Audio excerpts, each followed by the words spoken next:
বিশ্ব রাজনীতির দাবার চেলে যখন টালমাটাল জ্বালানি তেলের বাজার, তখন ওয়াশিংটন থেকে এলো এক অভাবনীয় ঘোষণা।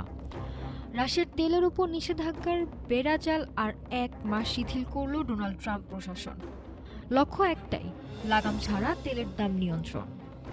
ট্রেজারি বিভাগের নতুন নির্দেশনা অনুযায়ী আগামী 16 মে পর্যন্ত রুশ তেলবাহী জাহাজগুলো বন্দরে ফিরতে পারবে।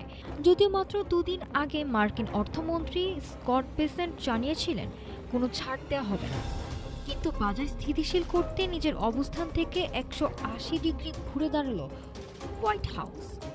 ক্রেমলিনের দাবি, এই সিদ্ধান্তের ফলে বাজারের বাড়তি 10 কোটি ব্যারেল তেল আসবে, যা বিশ্বের পুরো একদিনের চাহিদার সমান। তবে কেবল রুশ তেলই নয়, তেলের বাজারে স্বস্তির বড় কারণ হয়ে দাঁড়িয়েছে হরমুজ প্রণালী। গত 28 ফেব্রুয়ারি থেকে শুরু হওয়া ইরান যুক্তরাষ্ট্র যুদ্ধের প্রভাবে এই রুটটি কার্যত অচল ছিল, কিন্তু সম্প্রতি ইরান কর্মকর্তাদের নমনীয়তা এবং প্রণালীটি খুলে দেওয়ার ঘোষণায় বড় পতন হয়েছে দামে। একদিনে ব্রেন্ট ক্রুডের দাম 9.1% কমে স্থির হয়েছে ব্যারেল প্রতি $90.38।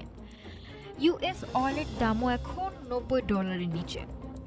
নিষেধাজ্ঞা শিথিল আর হরমুজ প্রণালী খুলে দেওয়া, আপাতত এই দুই স্বস্তিতে তেলের বাজার কিছুটা ঠান্ডা। তবে শঙ্কা কাটেনি। ইরান হুঁশিয়ারি দিয়েছে তাদের বন্দরে মার্কিন নৌ অবরোধ না তুললে আবারও বন্ধ হতে পারে হরমুজ প্রণালী। তাই বিশ্ববাজারের এই স্বস্তি কতদিন স্থায়ী হয়, এখন সেটি দেখার বিষয়। নাফিসা সামিয়া, ঢাকা টুডে।